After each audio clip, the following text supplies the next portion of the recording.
Hello and welcome to the Doctor Who Christmas Special panel here at ConTinual. I'm your host, Gail Z Martin, and tonight we're going to talk about those wonderful Doctor Who Christmas specials through the years that are just kind of part of the holiday season.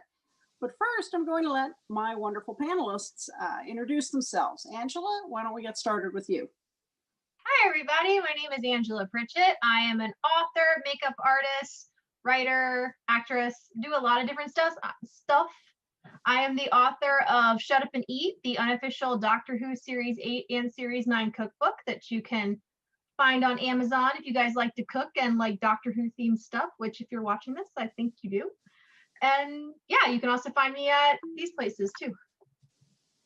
Awesome. Maya? Hi, I'm Maya Preisler. I'm an author, an artist, and content creator, a huge Whovian. I have made several TARDISes that you may or may not have seen if you've been around the art shows of the East Coast Convention Circuit. And Darin. Hi, I'm Darin, and I'm really enjoying my invisible cup. I was going to say, depending on how you move that, your cup phases in and out. It's kind of a TARDIS cup. Yes, there you go. It's sonic. It is. Hey, I'm Darin. I practice medicine by day and I write books at night, and I like to watch Doctor Who. Let's go. There we go. So if you had to explain the whole Christmas special concept to someone who had never seen Doctor Who before, how would you do that? Maya? I would start by saying that Doctor Who is a variety show, and then it changes from week to week. And that one of the best parts about that is that every year there's sort of a love letter from the show hosts to the fans, and that's our holiday present from them. Nicely put. Darin? I would say, at least in New Who, it was one of the funniest running gags of the show.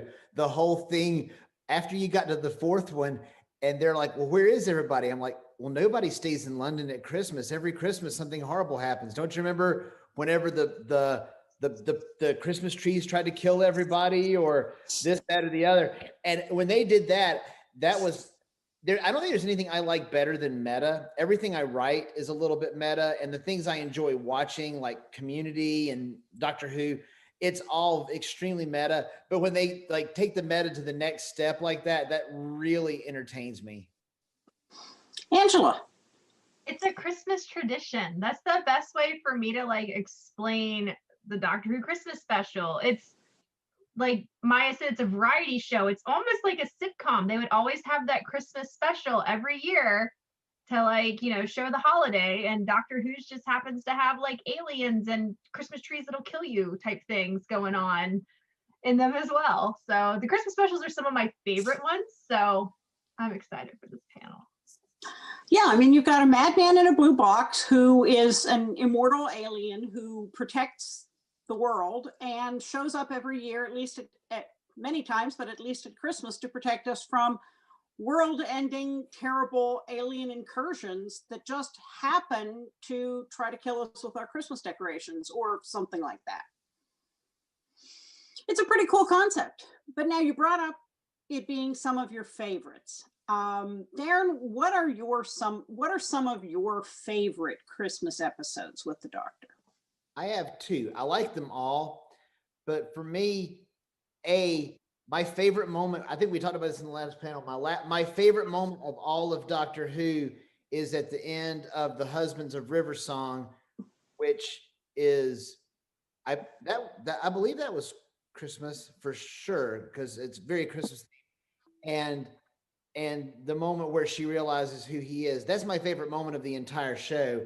But I think my favorite Christmas episode is the fact that somehow Matt Smith got to go out not only with like one of my favorite episodes, but the fact that it was a Christmas episode where he went out was just a stroke of genius. I mean, it takes the quintessential thing of Doctor Who, the transferring to the next person, simultaneously with the Christmas episode, with Matt Smith giving one last speech, screaming at the sky.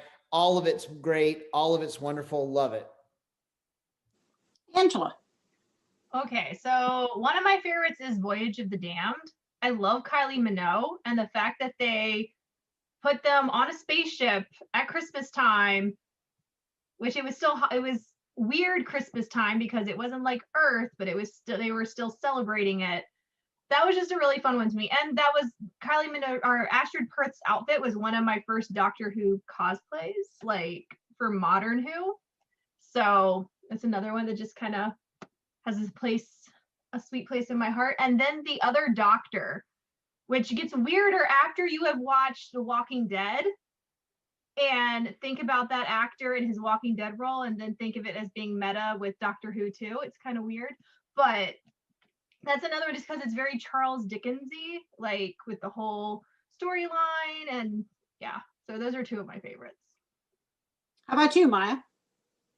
Also really loved the Husbands of River Song, like just the beauty of seeing those two actors in their craft together, really playing off each other, and the chemistry between them was really great. I also really love just sort of the way that Doctor Who has played with the idea of Christmas. Like, is it safe? Is it dangerous? Is it fun? Is it scary? Is Santa real? Is he not? Is the tree going to kill us? That touches on some of the diversity of Christmas myths throughout the globe. Like, I can never pronounce it, but the creepy skeletal horse that shows up in Welsh mythology that comes to your door and sings to you. Mm-hmm. I love how Doctor Who brings out some of those creepier Christmas elements. So is Doctor Who, if you don't sing back, gonna come and drink all your beer?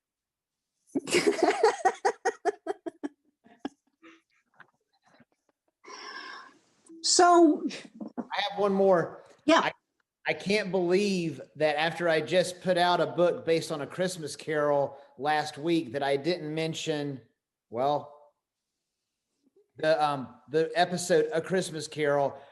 If that doesn't make you cry, you have no soul, no business being out among the other humans. That is one of the most beautiful stories. And I mean, it's a story about people in suspended animation and flying sharks that go after buzzing things. And it's just all this random stuff. And it's such a beautiful story, even with all those completely random elements that in any other milieu just would completely seem nonsensical. It's beautiful. so what is it about the Christmas specials that make them so special? I mean, yes, it's they're done at Christmas. Angela mentioned sort of a love letter to the fans, but how are they different from any other Doctor Who episode? Darin?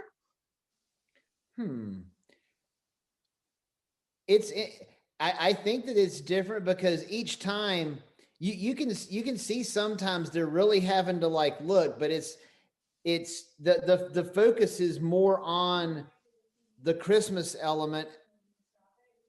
In some, not always actually. A lot of times the focus is more on the Christmas element and not as much on the main story. But then you have the Husbands of River Song, where it's literally the culmination of almost a decade of storytelling in that moment.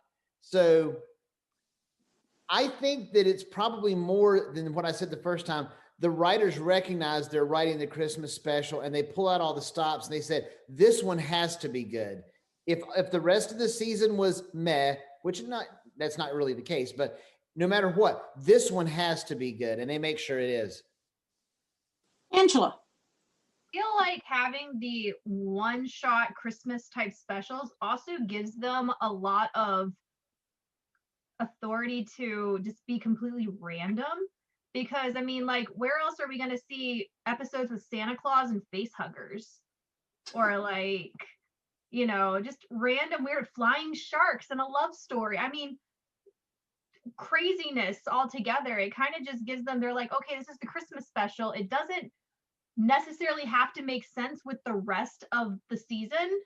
We can do this at Christmas, and as long as it doesn't change anything from our ongoing storyline there, we can just have fun. I mean, like, we had random superhero episodes. I mean, like, they just say it's at Christmas, let's just do whatever. So that's kind of what makes it fun, because you don't always know what you're going to get, because one second it could be Charles Dickens, next second they're on a spaceship, the next second there's a superhero that can fly around and save London. So I really enjoyed that episode too. it was fun. I thought it was going to be, I was like, oh, this one's going to be kind of weak. And then I watched it and I'm like, wrong. That was beautiful too. How about you, Maya? I have to agree a lot with Angela. I think that I don't know, it's almost like baking Christmas cookies for them, that they know that they're going to be judged on it. And so they bring out all the stops and the extra special random ingredients that you don't expect to be in there. Many of the examples that both Darin and Angela have given, flying sharks, for example, that sounds like a bad Sci-Fi Channel special, but it's actually an awesome Doctor Who Christmas episode. And there's something about the magic of Christmas and the extra level of suspension of disbelief that makes it work. Yeah, I think my two are probably the Christmas Invasion, because who doesn't like, menacing killer Christmas trees? That was just awesome. And then the Widow, the Witch, and the Wardrobe, which I just really, I'm not even a huge Narnia fan, but I love the idea of anytime you can crawl through anything and come out in another world, you kind of have me hooked. And even with that one, it gave you the feeling of just what they were going through during World War II also. Like, crazy the amount of emotions that some of these episodes bring out. I don't remember that one as well, but I do remember the ending of that the ending of that one I remember is so perfect. I don't remember the details of it, but I remember I thought that was a well done bringing together at the end. So now that we've gone through your favorites, and I mean, if picking the Christmas special you like the least still means that it's a Doctor Who Christmas special, and so you still like it, it just means that, if you had to rank them, it would be at the bottom. Which one would you say isn't in your, top number to immediately rewatch come the season? Angela? Thinking about that. I'm actually looking at the list of them, because that's really hard for me, because Pulling up the literally list. every Christmas I would watch these on DVD every year, because I would sit there with my mom, I would turn Doctor Who on and wrap presents. So there are some that I've seen fewer, probably the Snowman or stuff like that, but I still like them.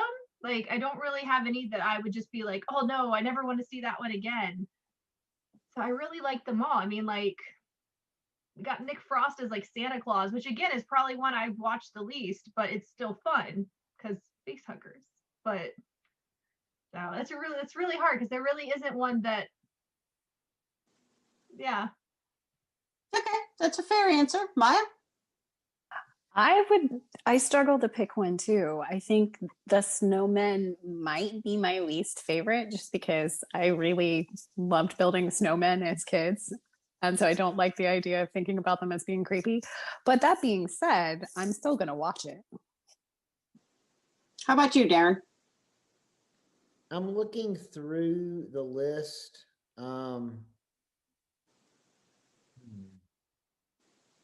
I would have to say probably Last Christmas. No.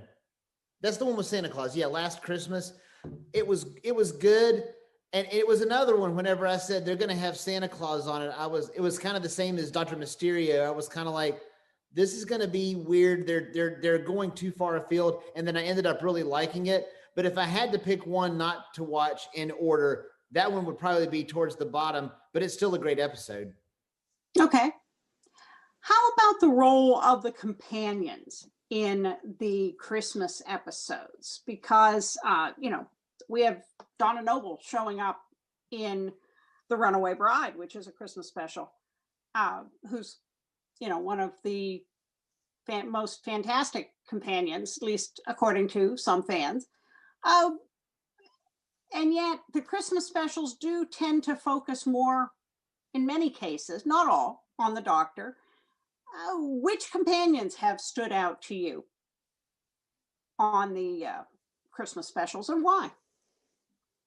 And River Song, we'll just take that out because that whole episode was about her. As should all of them be. Okay, Darin, you can start off. I would listen to Alex Kingston read the phone book. So you can start at A. I'll hang in there through at least K or L. Let's see. Companions. I actually think, I'm trying to remember why, but Matt Smith, he's alone for A Christmas Carol, isn't he?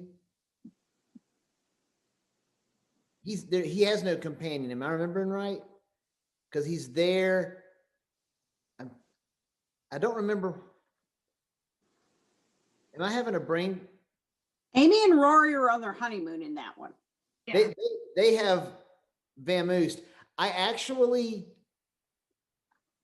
may change my thing. That one may be my favorite now that I have had a chance to process, because I love the Doctor alone basically being the three spirits and doing that and not having a companion. But then the young man who becomes Scrooge sort of becomes his companion.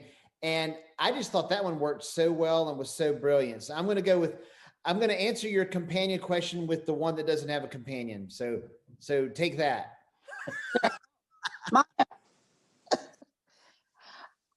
I kind of have to agree with Darin in that I enjoyed seeing the Doctor by himself, and yet the Runaway Bride is an excellent example of a companion who was done really well. And so I would have to say one of the best things about the Christmas specials is the chance for, Scrooge or Donna Noble, somebody who is a companion who may show up later, or perhaps just a companion for the duration of the episode, but yet you get to explore that relationship really quickly and see how the Doctor develops trust and rapport with them. And I think that makes it fun. I have a question for the group. Sure. I'm sure this is known. Did they know that Donna Noble was going to come back when they did that? Or is that one of those like happy coincidences where like, well, that was awesome, we should do that again? Or was that always going to be a setup for the third season of Tennant? Do y'all know? I don't know. I don't know. Yeah, I can't remember. I'm pretty sure I knew this at one time. I just don't remember now. But I can't remember if they had made it a one-off and then no, because I remember a lot of people did not like her in that episode, and then when they brought her into the TV show, people just ended up loving her. Right. So I think that was a setup for her to show up into the show, because I remember a lot of people did not like her dynamic in Runaway Bride, but when they brought her into the show, because the first people were like, oh, why are you bringing her in because of this? So I think it was a setup to bring her in. Anybody that didn't fall in love with her as they were having the 2-window conversation with the adipose has no sense of humor, because that was one of the funniest comic moments of any show I've ever seen. And Angela, did you have a chance to say about companions? I didn't, but I kind of agree with Maya on the fact that the Christmas specials, whether they're with the Doctor's normal companions, they always end up setting up, because like the other Doctor, or even like Voyage of the Damned, they set up, he starts off without a companion and he ends up bringing in someone else, where it's Ashton Perth or the other gentleman who thought he was the Doctor. So it's one of those things where like a lot of them started off pretty well as solo stories of the Doctor going on an adventure and just kind of randomly picking up a stray. So it's always just that fun thing, because like I loved, like in Voyage of the Damned, I loved Ashton Perth. I would have loved to have seen her in other episodes. I was so sad when she died at the end of that. So it's one of those things where it's like they bring in this character and they make us love them, and then they tear them away from us in this happy Christmas episode. You know what I've always thought about Voyage of the Damned is that has done for my storytelling, one of the most brilliant lessons I learned from that was they set up this entire cast and every single one of the people you loved, except for that one guy. And then when you get to the end, the one guy that you can't stand is the one that survives, and the doctor still has to save him. And I just always thought that was a very interesting storytelling technique. So, and I want to come back to that storytelling technique, because in a way, the Christmas episodes are sort of like a bubble episode. They exist within the series, but not necessarily within the timeline for the season. And they sometimes they stand kind of apart. How does that work for you as a viewer with these episodes that aren't a natural continuation of the series? They're sort of part of it and not part of it at the same time. Maya.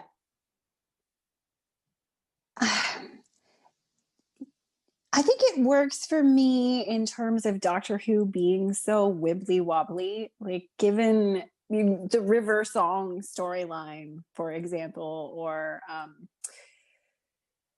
the random comments that Captain Jack makes where he seems to be at multiple places in the storyline. I think they've interspersed so much of that random, this might be important, it might not be important later, you don't really know, that my brain is able to handle it because I'm constantly looking at everything and wondering, will this be important later? And that's actually one of the things that I appreciate about Doctor Who, is that question of, will this matter later? Darin, how about you? Can you tell me the question again? I want to make sure. Sure. It was that the Christmas episodes kind of seem to be in some ways a bubble that exists sort of separately from the season, and yet sometimes there are connections and sometimes there aren't. How does that as a storytelling element kind of work for you? I think when you're trying to look the episodes up online to watch them in order, or teach somebody how to watch Doctor Who, it makes it a little bit difficult. You have to go, okay, watch all the Eccleston ones, and then watch the Christmas Invasion, then watch the first Tennant season, and then watch, so that makes it, I think it makes it a little confusing when you're trying to go back and watch. But I think each time they knocked it out of the park, finding a way to make it fit/not fit just right. I can't think of one where it didn't work. So that's okay. Angela? I kind of look at it like, this might be really weird meta looking at it. I kind of look at it like it's the doctor telling us a Christmas story. So we're kind of hearing it after the fact. So because it is so different that we don't necessarily know if it goes on in the universe of that season, or if it's just this fantastical story that, we see happening. Because with the exception of where Matt Smith like regenerates and stuff, for the most part, they don't always tie in, or the Husbands of River Song and stuff like that, where they actually brought them into the season. When they were normally just standalone episodes, we don't necessarily see where they fit in, or, stuff like that. So it kind of just gives me that whole sense of, it's Matt Smith sitting around a fire telling his companions Christmas stories type thing. Or the doctor, not Matt Smith. Okay. It's okay, Matt Smith. Yeah. Maya? I need more tea.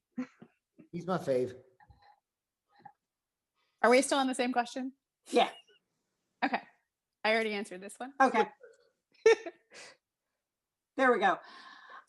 So what about the villains? We've had killer Christmas trees, we've had Cybermen, we've had all kinds of things. What are some of your favorite Christmas villains? And Angela? Okay, so the giant mecha that we got. Let me see if I can find out which one that one was in. That was the giant Cyberman. No, I'm trying to see. Maybe The one where she's all wired in and she's controlling that's a Christmas up special, right? I think so. That's what I'm thinking it was. It's the next Doctor, isn't it? Yeah, that's what okay, yeah, it is. Okay, because I was like, That's the one that with David Morrissey that I keep talking about, and that's the Cyber King. So yeah, the Cyber King, because it's a giant mecha in Doctor Who universe, so it's like freaking Gundam out there. Face huggers, because I saw that, and the first thing I was like, well, first we get Nick Frost as Santa Claus, and so that's pretty awesome, because like the second they were talking about Santa Claus being there, I was like, and then like Nick Frost as Santa Claus, I was like, okay, let's bring in more British comedians to have some fun with Doctor Who. But yeah, so the Cyber King face huggers from the, I know they weren't face huggers, but they were.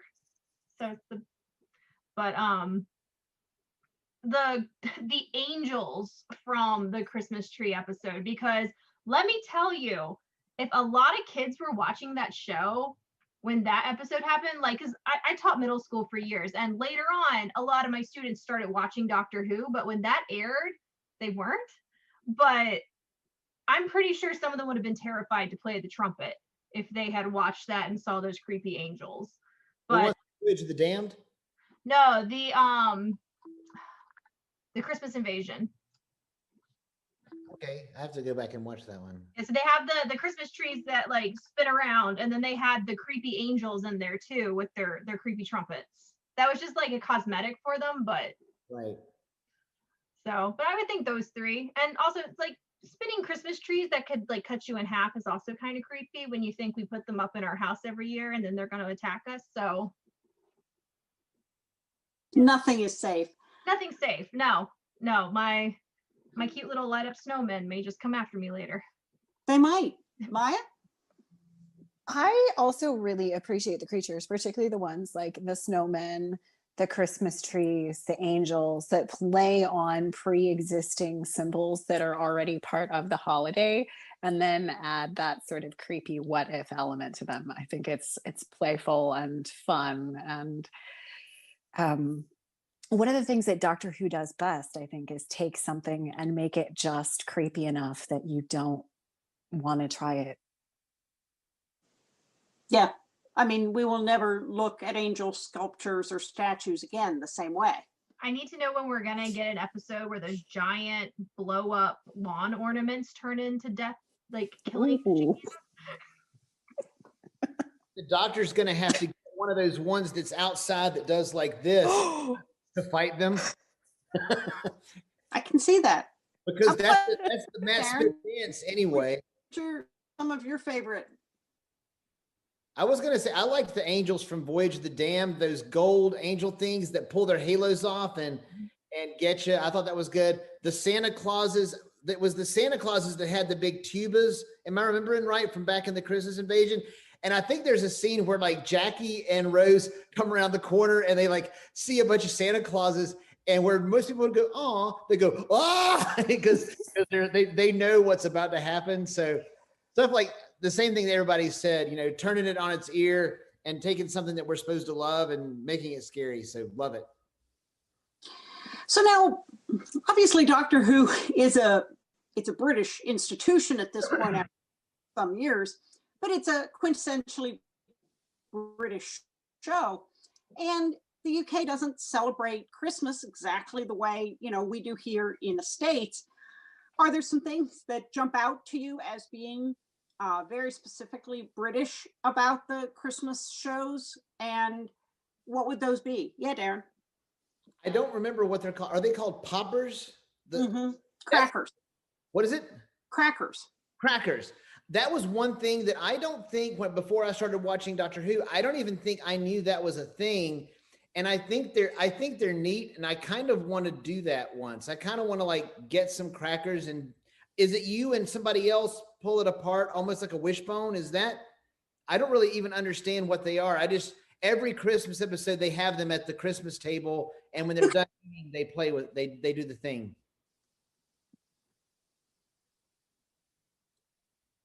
You can actually get them here in the States and get them on Amazon. The way I've seen it done, the way we do it, yeah.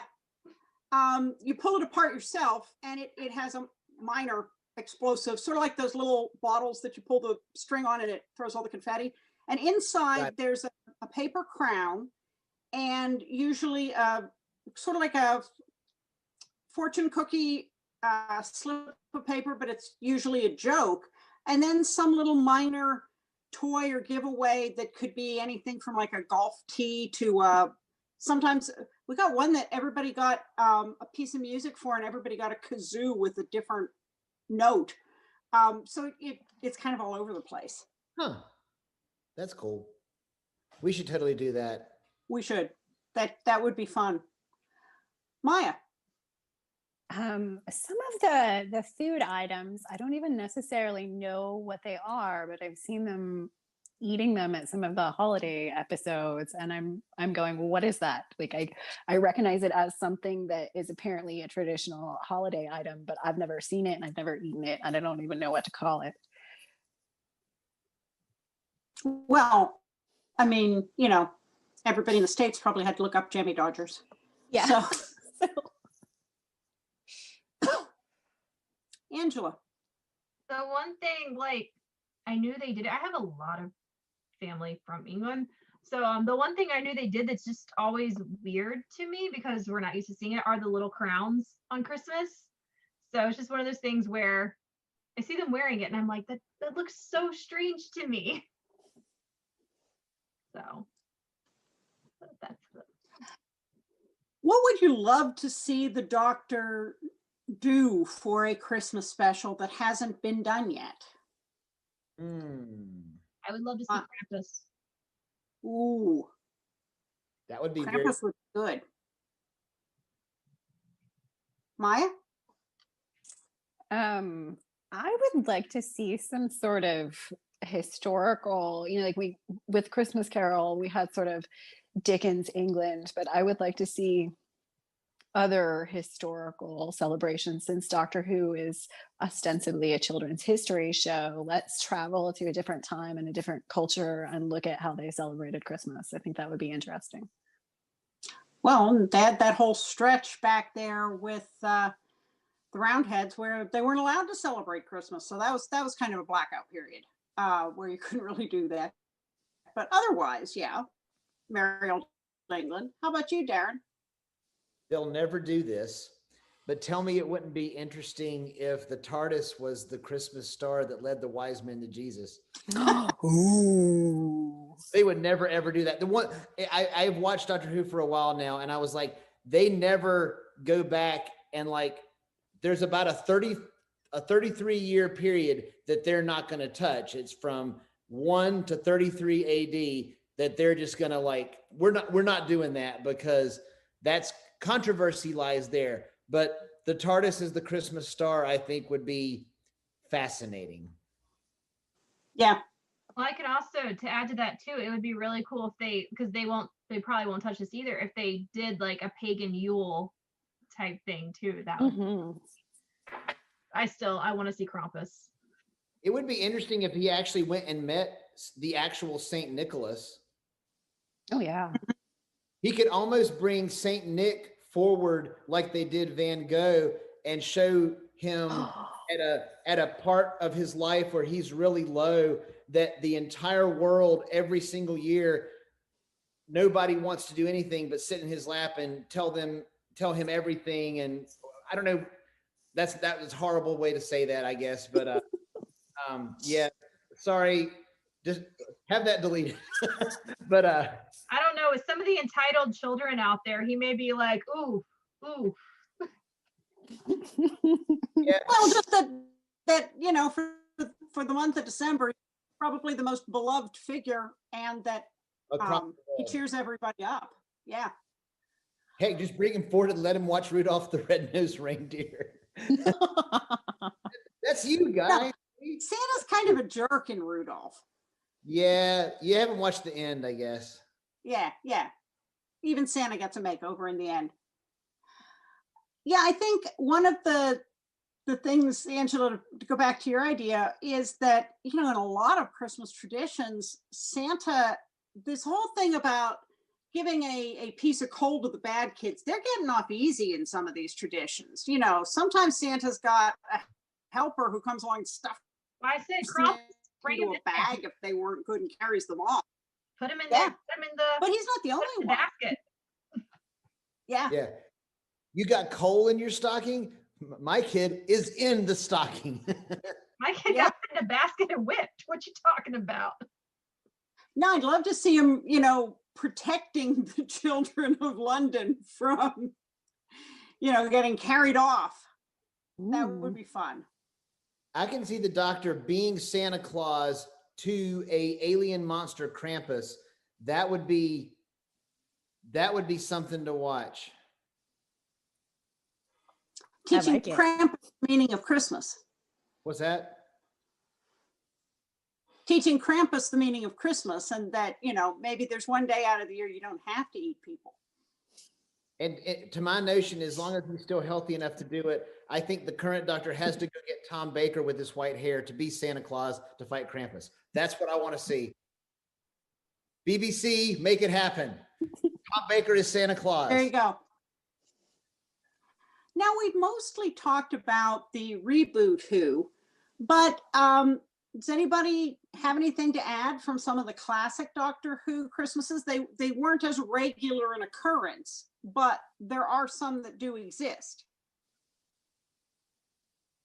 I have no knowledge base of this, so you'll have to ask everybody else. I don't know that I've ever seen a Christmas special from the classic episodes either. Yeah, I'm trying to think of what else I remember seeing from classic ones. I'm looking to see if I actually find a list. Yeah, there are some certainly with Daleks, who seem to make the biggest appearance in the Christmas specials. Just curious to see how the tone or the handling of it might have changed, because there are so many things that are the same but substantially different from the classic episodes to the reboots. Mhm. Any of the locations that the Doctor has traveled to over the period of time that you'd, and these can be physical locations, or, as we've already kind of talked about a little bit, places in time that you'd love to see the Doctor go back and do a Christmas show there, revisit?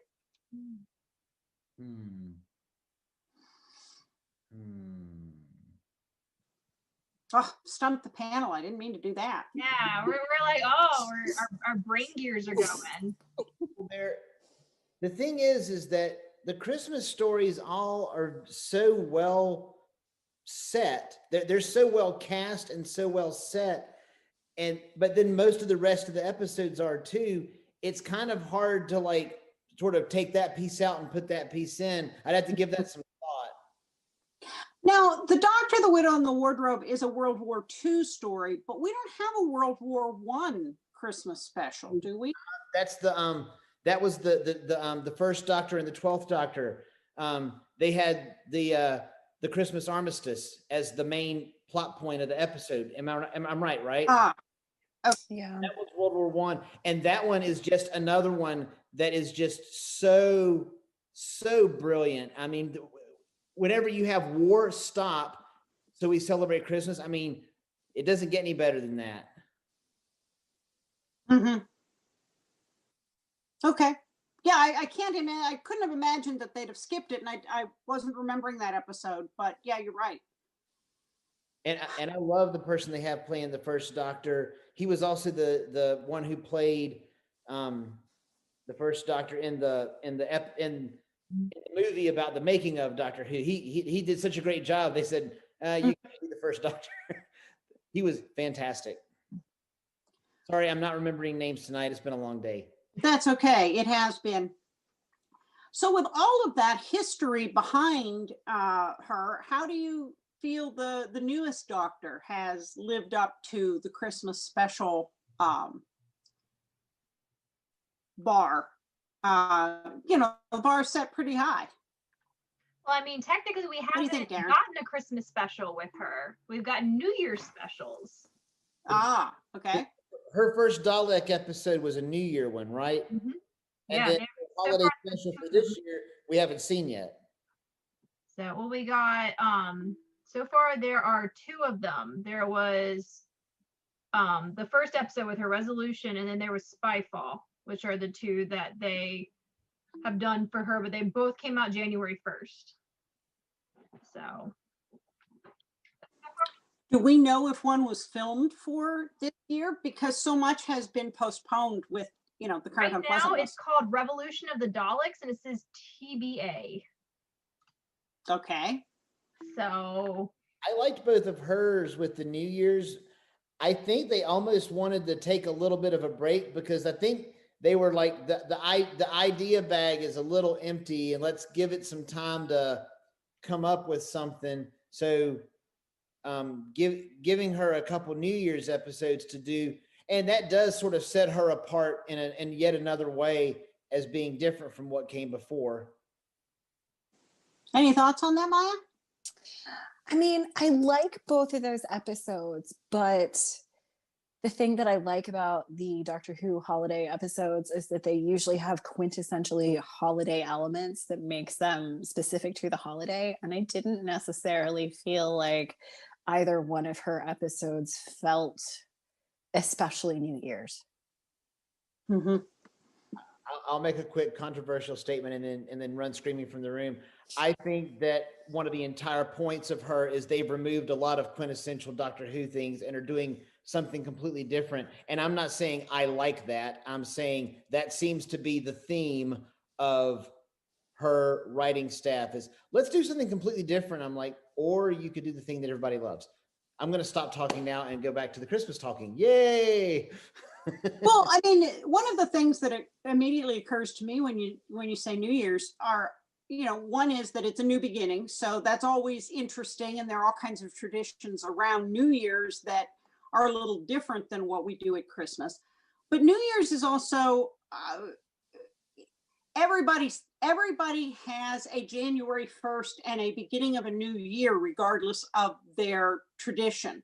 But a traditional holiday, i.e. Christmas episode, is not as universal for everybody, even if people are familiar with the elements, even outside of their own tradition. So in some ways, the New Year's piece is a little more inclusive because everybody has a New Year's. well, but also the way they've set up the new Doctor Who and their companions, the companions themselves are so inclusive that we would get different types of holiday like traditions and such that we would see in a Christmas episode. So I kind of feel like they're setting that they could kind of do something a little different with it too while they're trying to be different. I would say to counterpoint to that, I think the issue with that being that for example, Yaz and her family, if we truly want to have a holiday episode for them, then it needed to air this week for Diwali, because that's really the big New Year festival of lights for her culturally, which doesn't really occur near Christmas at all. And so I can see Gail's argument to the inclusivity of it, but it would be interesting too to have a Diwali special. Perhaps the Doctor goes back in time and explores one of the origins of where this festival of lights came from. Like, that would be really cool. It's always fun in my neighborhood. The Christmas lights go up on a lot of houses at the beginning of, at some point in November. And I'm going, my first thought is, wow, people took advantage of that nice weekend to get their lights up. No, it's Diwali. Everybody's multi-purposing the Christmas lights because, it's easier than setting off all the fireworks, although we usually get that too. But you get to enjoy all the lights early, which is a bonus. Darin, any thoughts from you besides, running screaming from the room? Nope. Okay. Well, folks, is there any point you wanted to make about the Doctor Who Christmas specials that I haven't thought to ask? Because we are, believe it or not, coming up to the end of our time. Bring back River Song So say we all. for the next one. I mean, maybe we just need to have a Christmas special where they all get together and have dinner and something crashes it. Yeah. All the old companions in there. Like, let's get some Captain Jack and everything in there. You can never have too much Captain Jack. Well, folks, thank you so much for being here tonight and talking about Doctor Who Christmas. Let's go around one more time and let everybody know where they can find you. And Darin, let's start with you. Oh, he He just ran screaming from the room. He just been screaming from the room. So, speaking of Christmas things, my book Carol just came out this past week, and it's a modern day retelling of a young adult Christmas Carol. And there is no time traveling. Well, actually, there is, but not with a TARDIS. So check it out. There you go, Maya. You can find me across social media as Maya Preisler. Hopefully there we go. You can also find me at mayarenee.com or mayapreisler.com. And I would love to geek out with you about Doctor Who. Awesome. And Angela. Hey, you guys can find me at any of these places online. You can also find me on Amazon if you look up Angela Pritchett, or Shut Up and Eat, the unofficial Doctor Who cookbook. And yeah. I love it. Everybody brought all these, visual aids to hold up. I'm pretty easy to find too, as Gail Z Martin, or on my paranormal romance side as Morgan Bryce. So just take a look at the spelling there in the corner, and I'm pretty easy to find. Well, folks, thank you so much for being here tonight. And thank you, folks, for watching us and making Doctor Who a part of your Christmas. Stay tuned. We've got a lot more holiday good stuff to come here on ConTinual.